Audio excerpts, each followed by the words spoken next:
just like that, ladies and gentlemen, we're in full motion once again. It just does not stop. Welcome to Stories Written by a Current Prisoner with your favorite journalist, Tony. Please do me a favor. Let me know that you're here. Let me know that you're kicking it. Let me know that you're posted, that you're listening to this, man. Let me know where you're from out there. Drop your area code, drop your city. Let me know something. I truly appreciate you guys' presence, man. Renee, boxer. Wow, man. He's free as a bird, man. They let him out. I hope it just goes to show for anybody out there, man, who's contemplating on leaving that life, who's contemplating on, just let me walk away from this. I'm tired of living this lifestyle. I'm tired of, putting the gangs, putting prison before my family, before my wife, before my kids. You've done that for many years. It just goes to show, man, that you can get freedom, that you can get lit out. You know what I'm saying? It is happening. They're letting a lot of lifers out, man. So wow, now Renee, now he gets to live that life. Now he gets to be with this woman. He gets to be with his family. So take that into consideration for whoever's in there listening to this. Do you want to live the last of your days in a cold, cold cell, lonely, or do you want to be with your family? Think about it, man. So here we are once again, man, on that hit show. Please hit the like button on your way. Summer madness is among us, man. Summer madness. Hashtag summer madness. Let's go. Hey, good afternoon to everybody. Just a little story, and this takes me back to the year 2000. And basically at that time, I was running AR for a couple big homies from Terco and also from Hammett. And everything was cool, but at that time, there was a lot of greed amongst them. Everybody was stepping on everybody's toes. Soldiers was going against each other, taking over yards.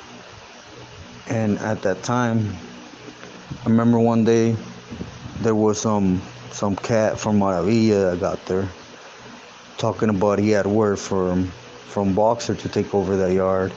So I didn't say nothing, I just listened carefully, and I went back and ran a make. When I ran that make, it came back that it was negative, that he had to go.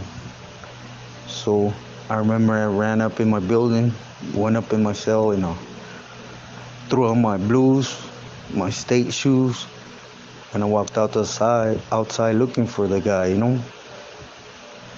and I found him in 3 block. At this time, I was lucky though, because he was sitting down. So when I got there, I kicked him in the chin, and he hit his head on the wall. So I just hit him a few times, boom, boom, boom, and I walked away. So I got away with that. Then about 2 months later, they had told me that some young guy they called Güero from Chivas Articias got there, talking about that he had the yard for his uncle.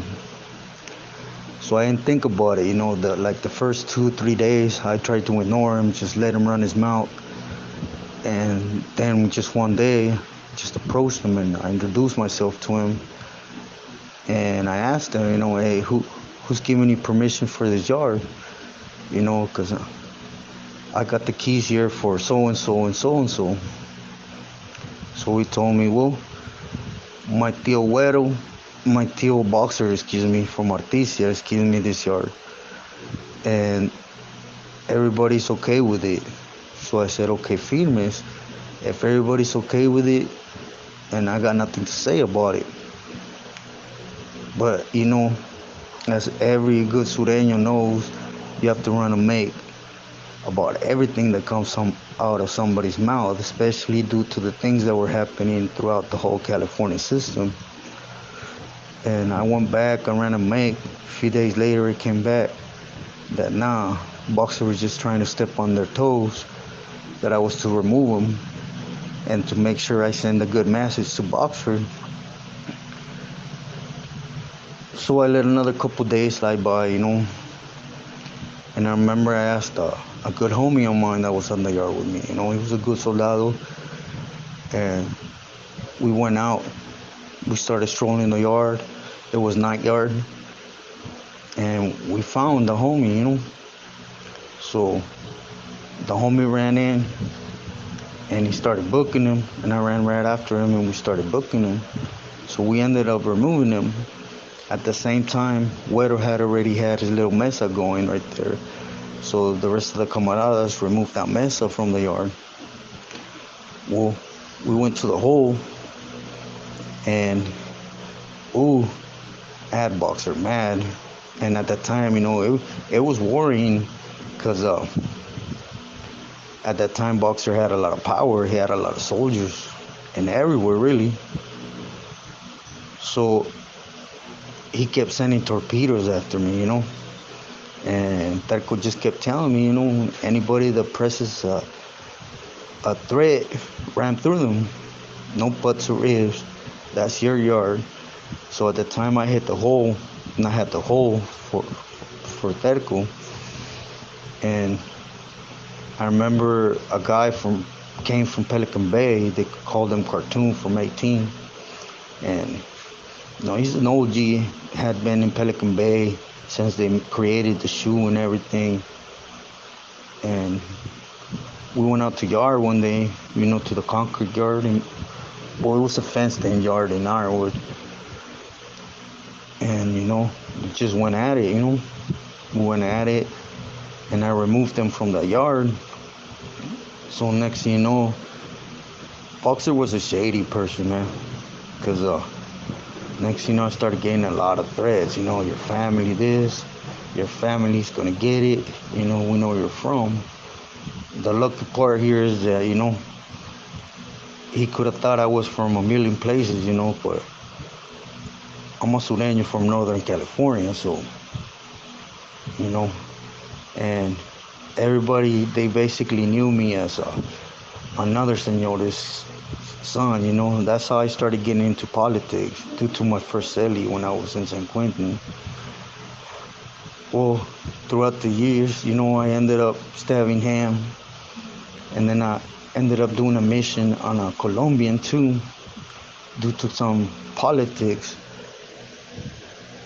I ended up going to Tehachapi, and in Tehachapi, actually, I got stabbed by two homies under Boxer's ruling, But the only lucky part was that the big homie there was from my E2, so he backed me up and everything got taken care of.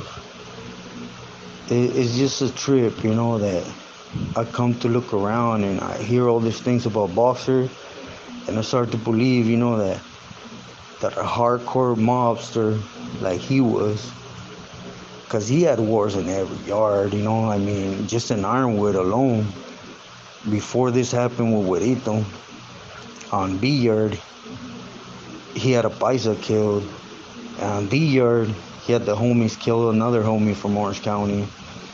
It's like, he really was in every yard, warring with everybody. He had that much soldados. So as time went by, I heard that he had dropped out. And a few days later, I happened to run across Güero from Chivas, right there in Tehachapi, and he started telling me, like, hey, my uncle this, my uncle that. But it's just, a hard reality, that everybody gets used, because Boxer was one of those scandalous ones that he didn't care to use his family. He didn't care nothing. But this will be a short story for right now. Within time, I'll start getting in debt with my stories. Thank you. I hope everybody's blessed.